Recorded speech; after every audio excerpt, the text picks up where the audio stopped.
haven't done too many videos where I try to show you the calculator at the same time. So thank you for your patience while I get this all set up, try to figure out where to sit.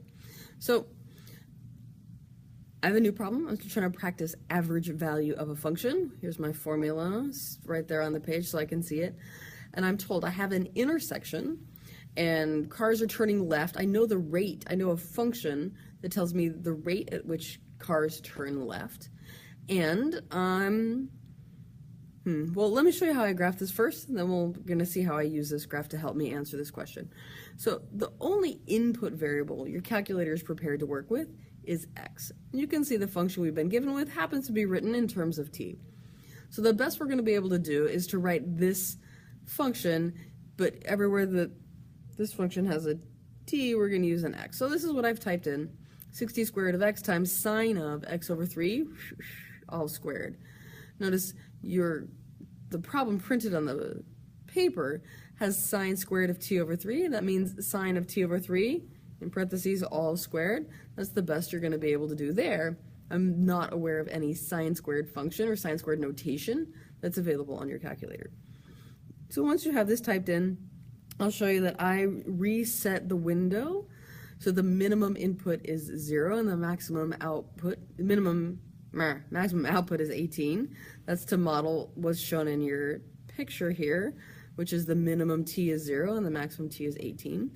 And I've changed it so my outputs go from 0 to 250. Just like the y's on this graph go from 0 to 250. So now if I want, I can graph that and I should get the same picture that you see here. All right, so here's what I know. I know that the engineers will consider putting in a turn signal or maybe a stop sign if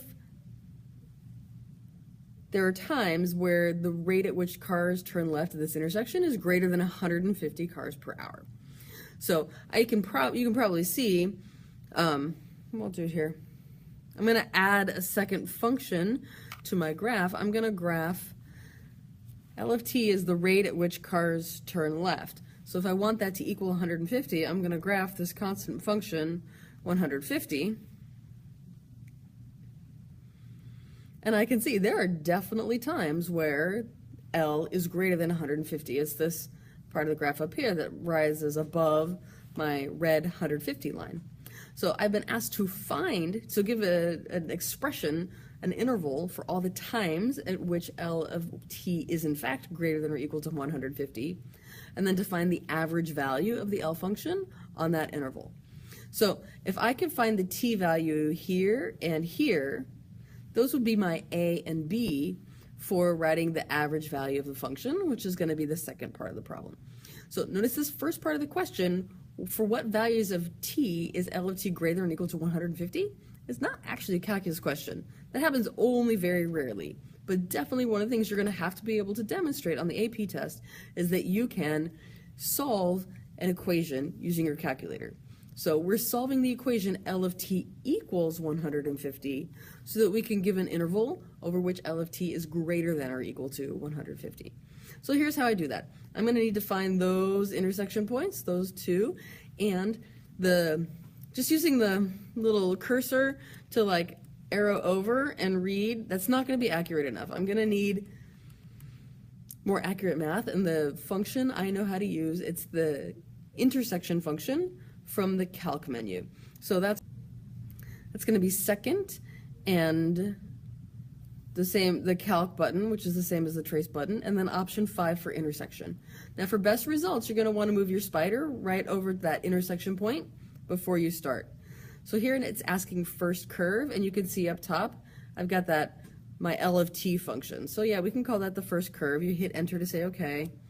It's saying second curve should be y equals 150, the red line. Yeah, that's the second function. Now it asks a question, should I guess? Yeah, go ahead and guess. Let's get the right answer here. And there you go. You can see that first intersection happens where x equals, I'm going to write it down, 12.428. That you need to have that to at least 3 decimal points. Since we're going to have to use that value as a limit on an integral later, I'm going to highly recommend that you get more than 3 decimal places, 42831. I can repeat that process with the second interval, with the second point of intersection, and I get my second point of intersection is 16.121657. So those are the two time values at which L of t equals 150, and I can see because of this graph that I've made. Can you see this? Right? That everywhere in between those two times, the L of t curve remains above the 150 line. So I know that my L of t is going to be greater than or equal to 150 between all of those values. So here's my first answer. L of t is greater than or equal to 150 when 12.42831 is less than or equal to t, which is less than or equal to 16.121657. That's the first part of their answer. And this is find, and compute the average value of L over this time interval.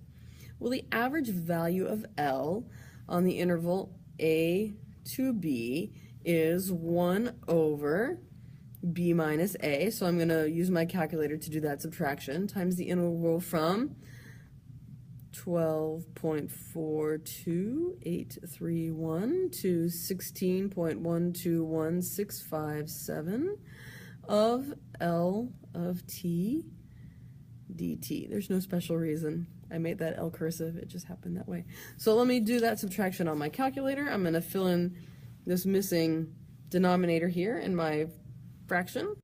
And now it's my job to actually evaluate this expression. I'm going to type in 1 divided by 3.6933 times, and then remember we can compute integrals numerically. So that's going to be alpha and f2.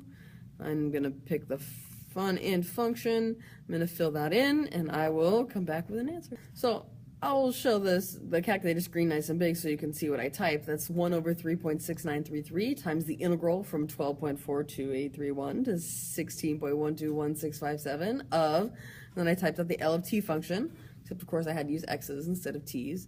And that gives me my final answer, 199.428.